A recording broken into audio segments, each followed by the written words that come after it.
আমি রাজাকার নই। সুতরাং আমাকে যারা রাজাকার বলবে তারা পিতৃ পরিচয়হীন অবৈধ সন্তান। আমাকে রাজাকার বলে জনগণ থেকে বিচ্ছিন্ন করবা, জনগণ থেকে আমারে বিচ্ছিন্ন করা যাবে না। আজ আমাকে কথা বলতেই হবে ইনশাআল্লাহ, কারণ আগামীতে আবার আপনাদের সাথে দেখা হবে কিনা আমি জানি না। কথা বলতেই হবে। বিড়ালের মতো 500 বছর বেঁচে থাকার কোনো লাভ নাই। সিংহের মতো 1 ঘন্টা বাঁচতে চাই। আমি দেখতে পাচ্ছি বাংলাদেশের ভাগ্য আকাশে উত্তর গগনে কালো মেঘ জমা হয়েছে। ঝড়ের পূর্বাভাস লক্ষ্য করছি। যদি মোকাবেলা করতে না পারেন সক্ষম ভাবে, এমন অন্ধকার গাঢ় কালো অমাবস্যার রাত আসতে পারে যার সুবে সাদেক হওয়া অসম্ভব। সুতরাং আপনারা কি কাপুরুষের মতো কাফের মুশরিকদের গোলামি করে মরতে চান? বিড়ালের মতো 500 বছর বেঁচে থাকার কোনো লাভ নাই। সিংহের মতো 1 ঘন্টা বাঁচতে চাই। তারপর বলছে কি, এরপরে বলছে আমাকে বলছে রাজাকার। শুনে রাখো চট্টগ্রামের লক্ষ লক্ষ জনতা, পার্লামেন্টে যখন আমাকে এই কথা বলা হয়েছিল, আমার পার্লামেন্টের কলিগ জাফরুল্লাহ চৌধুরী সাহেব বসে আছেন এখানে, হ্যাঁ জাফরুল ইসলাম চৌধুরী বসে আছেন পাশে, প্রধানমন্ত্রী সুদ্ধা, অন্তত 3 শতাধিক পার্লামেন্টের সম্মানিত সদস্যরা সেদিন বসা। 1997 সনের বাজেট বক্তৃতা যখন আমি করতেছিলাম, ডক্টর কুদরতে খোদা, নাম রাখছে কুদরতে খোদা, আসলে গজবে খোদা। এই লোকটি নাস্তিক, ইসলামের চূড়ান্ত দুশমন। তার প্রণীত শিক্ষা ব্যবস্থার যখন সমালোচনা করছিলাম, ট্রেজারি বেঞ্চ থেকে আমাকে বলা হলো রাজাকার।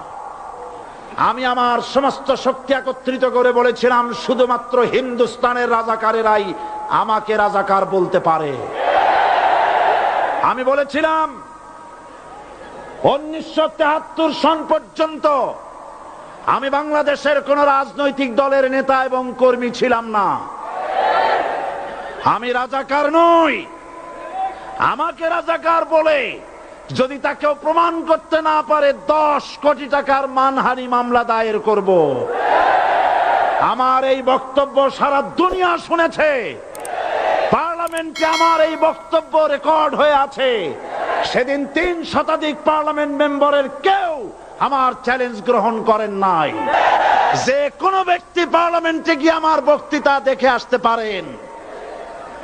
এরপরে 1997 সনের 7ই অক্টোবর দৈনিক জনকণ্ঠ পত্রিকা যখন আমার বিরুদ্ধে লিখলো, সেই পত্রিকায় সাইদির ওপেন চ্যালেঞ্জ 8ম পাতা, 1997 7ই অক্টোবর, এত বড় 2 কলামে হেডিং।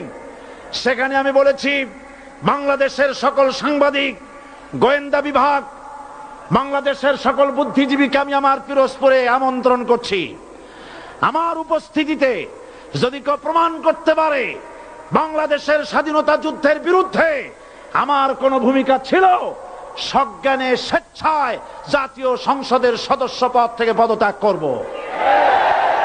3 বছর পার হয়ে গেছে, আজ পর্যন্ত কেউ এই চ্যালেঞ্জের মোকাবেলা করে নাই। সুতরাং আমাকে যারা রাজাকার বলবে তারা পিতৃ পরিচয়হীন অবৈধ সন্তান। 1971 সনের, শোনো মুসলমানেরা, 1971 সনের কোন কাদা সাইদির গায়ে লাগে নাই। আমাকে রাজাকার বলে জনগণ থেকে বিচ্ছিন্ন করবা, জনগণ থেকে আমারে বিচ্ছিন্ন করা যাবে না। কারণ এই জনগণ আমার জন্য আসে না, এই জনগণ আসে আল্লাহর কোরআনের জন্য। বাংলাদেশের মুসলমানদের শরীরে 1 বিন্দু রক্ত থাকতে শয়তানের তৈরি করা ধর্মনিরপেক্ষ মতবাদ বাংলার জমিনে কায়েম হতে দেওয়া হবে না, হবে না। কথা নাই, আমরা মানুষের তৈরি করা আইন মানি না। 12 কোটি মুসলমানের দেশে আইন তৈরি করবে মানুষ, আমরা মানব না। পার্লামেন্টে তৈরি হতে হবে কোরআন দিয়ে, পার্লামেন্টে আইন তৈরি হতে হবে কোরআন দিয়ে, এবং কোরআন হবে, আল কোরআনের পার্লামেন্ট হবে বাংলাদেশে। ধর্মের নামে রাজনীতি নয়, আমরা ধর্মীয় রাজনীতি করি, আমরা এই কোরআনের রাজনীতি করি। এই কোরআন নিয়ে বাঁচতে চাই, এই কোরআন নিয়ে মরতে চাই। এই কোরআন থেকে আমাদেরকে বিচ্ছিন্ন করতে চায় কাফের, বেঈমান, মুশরিকেরা। ও আমার জাতি, কোরআন থেকে যারা বিচ্ছিন্ন করতে চায়, তোমরা কি তাদের বিরুদ্ধে জিহাদের জন্য প্রস্তুত থাকবে? যারা মানুষের উপরে জুলুম করছো, আলেমদেরকে ধরতেছো, মুসল্লিদেরকে ধরে ধরে জেলে ঢুকাচ্ছ, সময় আসবে এমন ইন্দুরের গর্ত অপমানা পালাবার জন্য।